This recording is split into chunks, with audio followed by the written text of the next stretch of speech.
Area में ज़्यादा रहता है। टीएमसी पहले बार तो क्या देखा है और Tripura state north eastern states में असम के बाद में मेडिकल हब स्टेट है। इधर से बाहर से भी बहुत लोग आके इधर सुविधा ले रहे हैं और ये प्राइवेट मेडिकल कॉलेज है।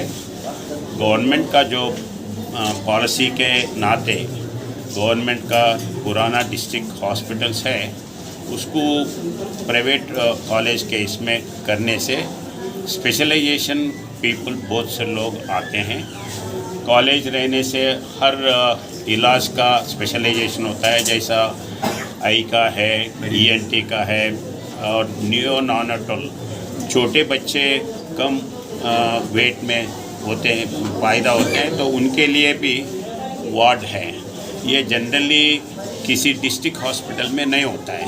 तो गवर्नमेंट पॉलिसी के हिसाब से ये प्राइवेट इंस्टीट्यूशन कॉलेज इसके लिए जब देते हैं तो उसमें पोस्ट ग्रेजुएशन वाले आते हैं, बच्चे हाउस सर्जन करते समय सर्विस देते हैं। उस सिलसिले में ये हॉस्पिटल और ये कॉलेज अपकमिंग कॉलेज है। अभी बहुत से लोग इधर से बांग्लादेश दूसरे जगह जा रहे करोड़ रुपये करके। कुछ बच्चों से भी मैं मिला था जो कल परसों आए थे।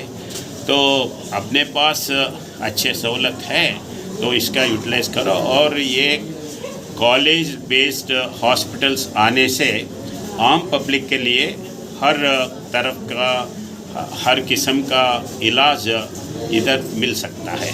वैसे एटमॉस्फेयर ये है। बिल्डिंग तो पुराना है, गवर्नमेंट का हॉस्पिटल था, मगर अच्छा मेंटेन कर रही है। अपग्रेडेशन के लिए कोई सजेशन है इसमें? नहीं, अभी कुछ सब्जेक्ट्स में पोस्ट ग्रेजुएशन सीट्स अभी नया आ रहा है। ऐसे ऑफ्थेमोलॉजी में आंख के बारे में 2 सीट अभी आए हैं। अभी आने का है, डिप्लोमा है, बाकी के कोर्सेस भी है, बहुत से चीज़ आना है। अभी धीरे धीरे वो आएगा।